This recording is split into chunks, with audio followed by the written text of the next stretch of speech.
பெரும் தலைவர் காமராஜரின் தொண்டர் 109 வயது சொக்கன் அவர்கள் கக்கன் தமிழகம் என்ற புதிய கட்சியை துவங்கியுள்ளார். கட்சி தொண்டர்களால் சொக்கன் தலைவராக தேர்ந்தெடுக்கப்பட்டுள்ளார். சொக்கன் ஆவேச பேச்சு. என் தலைவர் காமராஜர் சொன்னாரு, ஆணையிட்டாரு, இந்த கட்சியை ஆரம்பிச்சிட்டேன். ஆமாங்கடா, கடந்த ஒரு வருட காலமாக காமராஜர் என்கிட்ட பேசிகிட்டு இருக்கார். ராத்திரி கனவுல வராரு, கட்சி ஆரம்பிடா, நாட்டுக்கு ஏதாவது உருப்படியாக சொல்லி தொடடா, நீ உயிரோட 109 வருஷம் உயிரோட இருந்து எதுக்கிட்டா லாய்க்கு, நீ உப்பு சப்பு இல்லாமல் கிடைக்கடா நீ திட்டுனார். அதான் உடனே கக்கன் ஐயா பேரில், அதுவும் காமராஜர் அவர் சீடர் கக்கன் பேர்லேயே கட்சி ஆரம்பிச்சு விட்டார். அதான் கக்கன் தமிழ்நாடு கழகங்கிற கட்சியை நான் ஆரம்பிச்சிருக்கிறத நம்ம இளைஞர்கள், இளைஞர்கள், நண்பீஸ் எல்லாத்துக்கும் முதல்ல சொல்லிக்கிறேன்.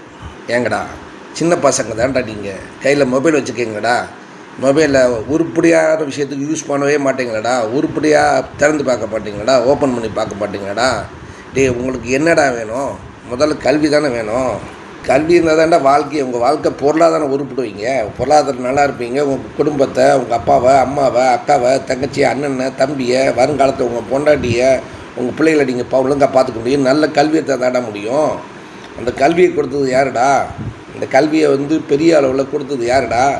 நிறைய ஸ்கூலை ஓப்பன் பண்ணது யாருடா? நிறைய காலேஜ் ஓப்பன் பண்ணது யாருடா? என் தலைவன் காமராஜடா. அதுக்கு பிறகு இன்றைக்கி என்ன நடந்துக்குது பாருடா. இங்கே பாருங்கள், ஒரே ஒரு தலைவன் ஒருத்தன் தான் யோசிச்சிருக்கிறான். அதுக்கு பிறகு இப்போ பாருங்கள், ஒரே ஒரு தலைவன் யோசிச்சிருக்கிறான். டாக்டர் படிக்கிறதுக்கு எவ்வளோங்கடா ஆகும்? சின்ன பசங்களா? நண்பீஸ், யார் பின்னாடி கண்ணை மூடிட்டு போகாதீங்கடா. இணையங்களே திரும்ப சொல்கிறேன், நண்பீஸ், ஓப்பன் பண்ணி பாருங்கள். மொபைலில் கையில் இருக்குல்ல, கவர்மெண்ட்டு தவறுகளை ஓப்பன் பண்ணி பாருங்கள், என்ன நடந்திருக்குன்னு சொல்லி. டாக்டர் படிக்கிறதுக்கு எவ்வளோ செலவாகும் நீங்கள் சொல்லுங்கடா. 5 கோடி 10 கோடி செலவாகும் இல்லையா? 5 காசு செலவு இல்லாமல் ஏழை மாணவங்க, அது கவர்மெண்ட் ஸ்கூலில் படிக்கிற பசங்க டாக்டர் படிக்கலான்னு ஒருத்தன் கொண்டாந்தான் இல்லையா? அதான்டா அந்த எடப்பாடி பழனிசாமி. இன்றைக்கி பாருடா, 3000 பசங்கடா, 3000 ஏழை பசங்க, 3000 பசங்க கவர்மெண்ட் ஸ்கூலில் படித்த பசங்க படித்து டாக்டர் ஆகியிருக்காங்கடா, டாக்டர் ஆகிட்டு இருக்காங்கடா, படிச்சுட்ருக்காங்கடா.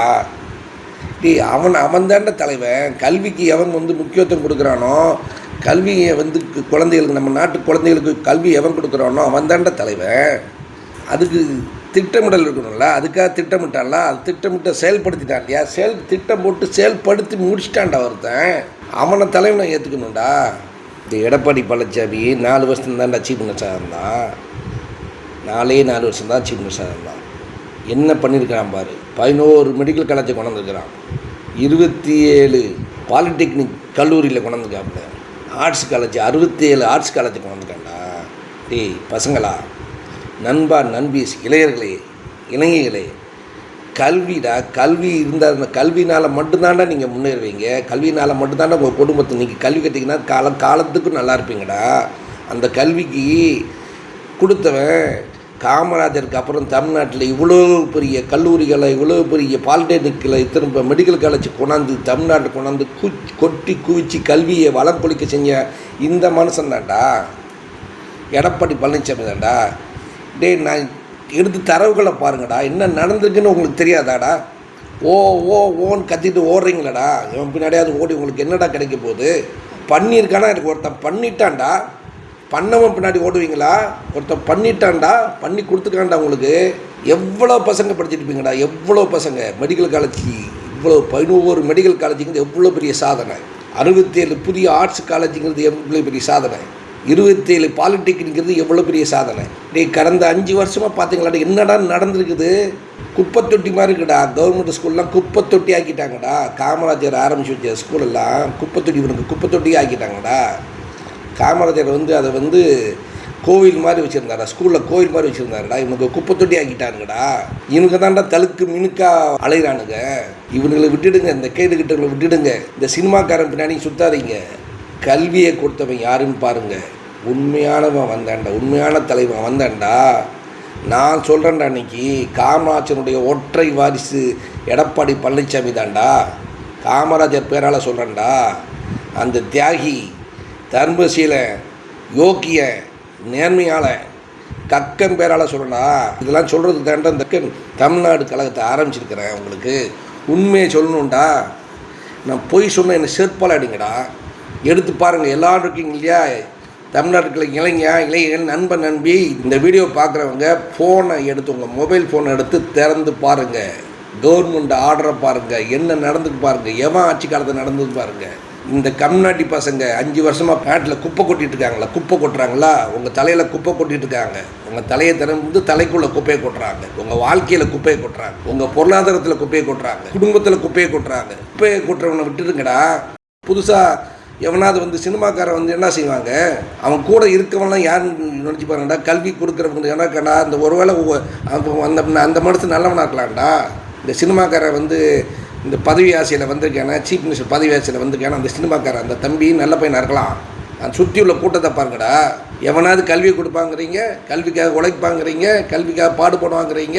கல்வி கொடுத்தா தாண்டா உங்கள் வாழ்க்கை உயரும், கல்வி கொடுத்தா தாண்டா உங்கள் பொருளாதாரம் வரும். பைசா வேணும்டா வாழ்க்கைக்கு. கைக்கு எட்டாமல் வாய்க்கு பாருடா. படித்தவனா என்ன பண்ணிட்டு இருக்கான் பாருடா. கைக்கு எட்டாமல் வாய்க்கு எட்டாமல் வாழ்ந்து வேதனையில் வாழ்ந்துட்டு இருக்காங்கடா இளைஞர்களுக்கு. இளைஞர்கள் நண்பேச வேதனையில் வாழ்ந்துட்டு இருக்கீங்கடா.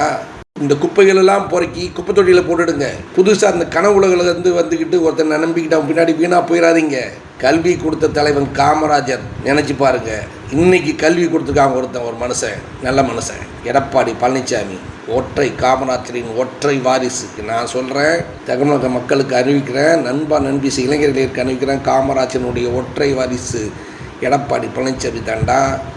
ஓட்டு போட்டால் மானம் இருந்தால், ரோசம் இருந்தால், உங்கள் வாழ்க்கை பற்றி நினச்சிங்கன்னா, சூடு இருந்தால், சோர்ணம் இருந்தால், கொஞ்சமாவது மண்டையில் அறிவு இருந்ததுன்னா, மூளை இருந்துச்சுன்னா, மண்டைக்குள்ளே மூளைன்னு ஒன்று இருந்துச்சுன்னா, இளைஞர் கூட்டமாக காலையில் காலையில் எந்திரிச்ச உடனே ஃப்ரெஷ் ஆகிட்டு கையில் வாக்காளர் அடையாளத்தை எடுத்துக்கிட்டு நேராக வாக்குச்சாவடிக்கு போங்கடா. கூட்டமாக போங்கடா.